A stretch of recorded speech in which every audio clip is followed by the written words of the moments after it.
Salut la famille YouTube, nous sommes très heureux de vous savoir nombreux. Aujourd'hui, le fidèle abonné est en train de nous suivre partout dans le monde. Nous sommes dans la ville-province de Kinshasa. Aujourd'hui, comme je vous avais promis, aujourd'hui, nous allons découvrir ensemble avec vous le marché central de la commune de Kisanso. Nous sommes là avec les cadres, avec les dirigeants de notre commune. Ils vont nous parler concernant le marché.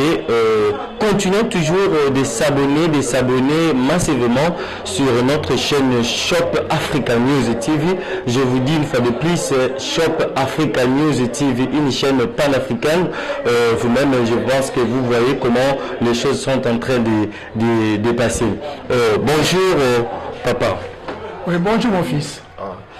Vraiment, est-ce qu'on peut savoir comment vous appelez? Je m'appelle M. Ndingambote François. Merci, papa. Ici, nous sommes où? Nous sommes communément appelés marché 17 mai. Ouais. Justement, c'est le nom du quartier 17 mai qui est devant nous. Merci vraiment. Bon, comme vous venez de parler, nous sommes dans le marché de 17 mai. On veut tout simplement connaître, est-ce qu'on peut savoir de l'histoire concernant vraiment notre marché, le marché ici, ça a été créé comment ça a débuté? Ok, toute chose a une certaine originalité, comme une rivière sans source ne peut pas exister. Néanmoins, ce marché existe depuis lors. Au départ, c'est un lieu où les mamans venaient le soir vendre les bois, qu'on appelle communément colis, et ensuite voir le soir aussi, les petits-enfants venaient vendre du pétrole. Viendra ensuite, il y a eu un grand nombre.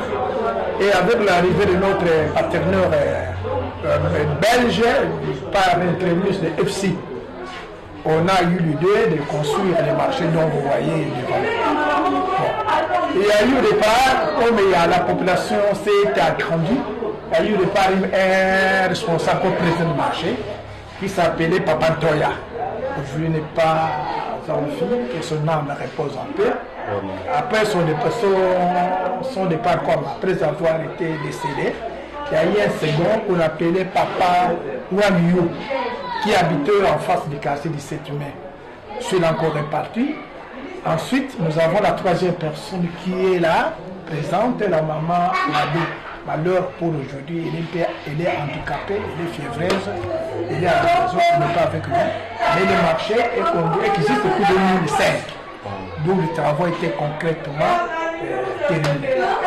Merci, nous venons de suivre comment papa vient de nous parler. Est-ce qu'on peut savoir également qui sont les pionniers de ces marchés, qui ont fait un pas concernant la construction de ces marchés en fait? Ok, comme je disais ici à peine que FC, donc la coopération technique belge, c'est cette coopération qui a mis à la disposition de la commune de Kisanso, une commune démunie, d'où de cet argent-là, on a construit dans les comptes des quartiers de 7 mètres, dis-je dans la commune de Kisanso, tous les quartiers.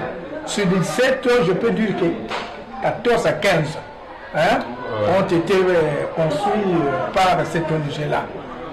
Bon, c'est ce que je peux dire. Si l'ensemble, n'importe qui est ouvert, qui a une bonne connaissance, va dire que non, c'était bien, coopération technique belge. Et ici, on a une sous-branche qu'on appelait FC, sous fonds urbain local. Donc c'est ce qui a été donné. Et d'ailleurs, quand nous voyons bien, que ce soit les centres d'État ici à côté, la morte, que ce soit le marché 17 mai, et tant d'autres comme les quartiers, c'est toujours cette coopération qui nous a fourni l'effort de vivre cette réalité matérielle.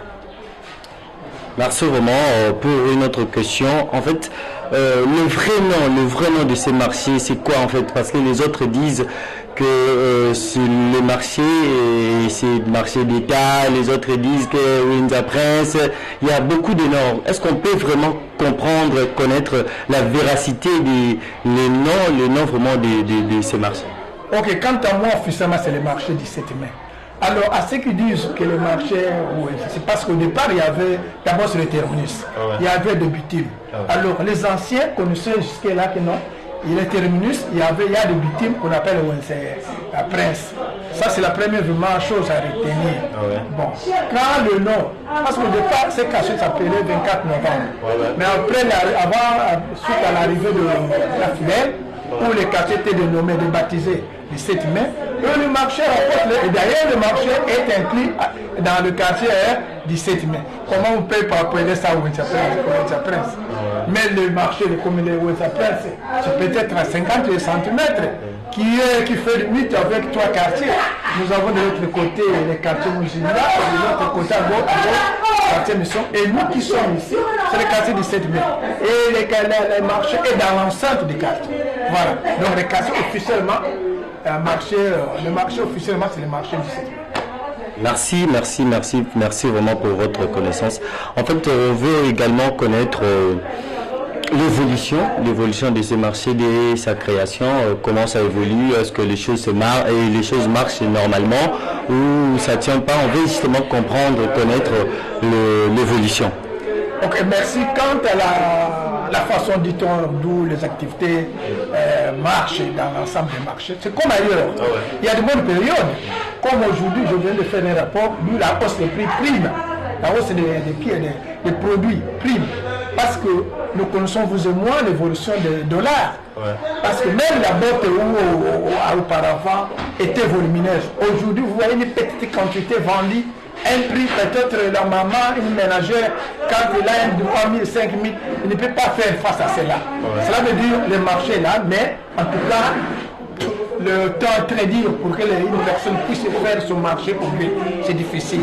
Sinon, ensuite, ce que je peux particulièrement dire, ce que je remarque, il y a la plupart des pièces qui vendent, ce sont des pièces de d'arène alimentaire, dis-je. Donc les matembele, les ndunda, les petites pièces là, de première nécessité là. C'est ce que je vois. Quant à d'autres pièces, prenons le moment là, les moments qui vendent les tombolas là, viennent à compte-gouttes. Donc il n'y a pas d'autres articles ici. Ce sont des choses là dont vraiment primaires, dit-on. Donc si vous voulez faire une bonne cuisine, vous venez tant n'importe quelle heure, que ça soit le soir, vous devez être servi. Merci une fois de plus. En fait, pour d'autres questions, pour qu'on puisse avancer, nous ajoutons avec cette question, quel est l'avantage de ces marchés dans ces milieux? Est-ce qu'on peut connaître ces marchés dès lors sa création, ça donne vraiment l'avantage pour ces milieux, pour le quartier 17 mai? Oui, je dois affirmer. Parce qu'au lieu que les mamans fassent des longs trajets, des longs kilomètres, et à quelques mètres de chez eux, de chez nous, nous avons notre marché. Donc, de n'importe quelle heure, on a la facilité de venir faire les marchés. Même des fois, on envoie les enfants. Or, la grande distance qui m'a été, ou bien ailleurs, c'est difficile d'envoyer un enfant. Ici, nous ne payons pas les transports. La maman peut quitter sa maison, de tous les quartiers qui sont voisins ici. Ils viennent pour s'approprier. Tandis qu'ailleurs, prenons ma tête, il faut payer les transports. Et les centres-villes comme les grands marchés, il faut d'énormes difficultés. Mais ici, c'est ma question de la volonté et de la possibilité avant tout. Voilà. Merci vraiment, merci. Nous comprenons vraiment comment les choses se marchent. En fait, pour anticiper d'autres questions, maintenant, nous sommes dans les côtés des désavantages. Maintenant, depuis la création de ces marchés, quels sont les désavantages de ces marchés? C'est en premier lieu l'enclavement de la commune. Parce que la grande avenue où est exposé notre marché est enclavée. Donc, quand nous partons, quand nous sortons, vous voyez qu'il y a vraiment du sable. Que ce soit des motos, que ce soit des véhicules, ils ont de dures difficultés pour arriver au niveau des parkings, passant par le marché. Ça, c'est la première des choses. La deuxième possibilité, mais le deuxième cas affronté, voire même le troisième, nous avons difficulté avec la SNEL. Parce que le courant, souvent, même s'il y a des installations, mais tous les jours, n'a pas de. D'ailleurs, c'est difficile de voir le courant. Nous avons la radio communautaire. Et grâce à là, le moteur, et cela permet de faire véhiculer les messages. Et ensuite, nous avons le pompe d'eau. La régie des eaux ici existe que des noms. Grâce à un forage, peux-je dire, à côté ici, qui, avec cette truc-là, il y a des bonnes fontaines qui essaient d'alimenter. Mais la quantité de bonnes n'est pas vraiment n'est pas dit il tire bien, il y a un petit nombre de bornes.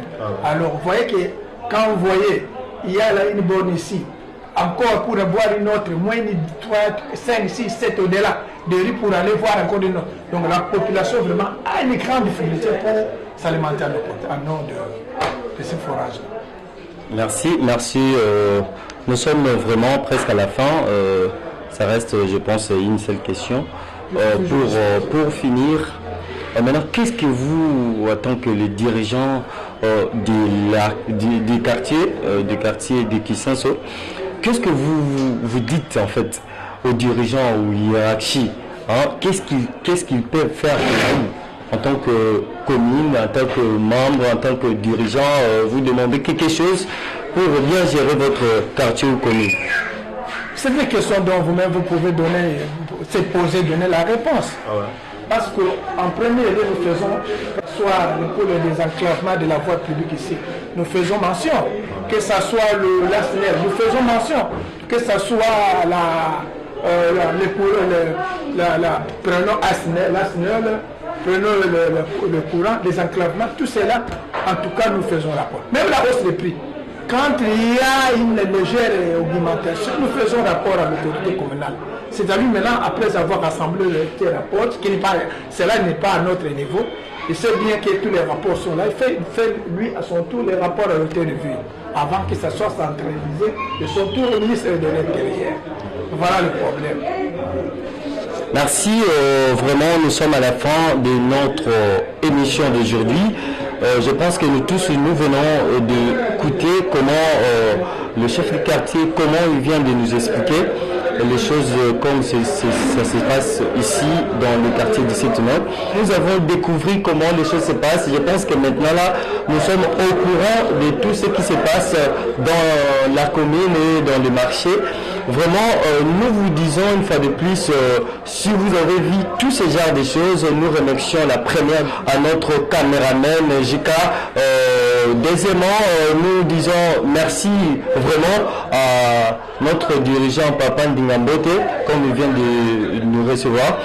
Moi-même à la présentation, Shadrack Indalala, d'autres camarades de Shadrack Inanga, Jordan Makanda, nous vous saluons. Pourquoi pas de dire une fois de plus merci Mali Bayekula, Henri Kouzana, tous mes camarades, je vous salue de la part de moi-même, Shadrack Indalala. Je salue aussi la famille Indalala, je salue ma maman Antoinette Kikwaka, je salue mon papa, vous tous, je vous salue au nom de Shop Africa News TV. Je pense que vous voyez vous-même comment les choses sont en train de passer chez nous. Shop Africa News TV, n'oublie pas vraiment de s'abonner sur cette chaîne, parce que c'est cette chaîne qui va nous amener des informations informatives. Nous sommes à la fin, nous allons nous retrouver dans le prochain numéro. Au revoir.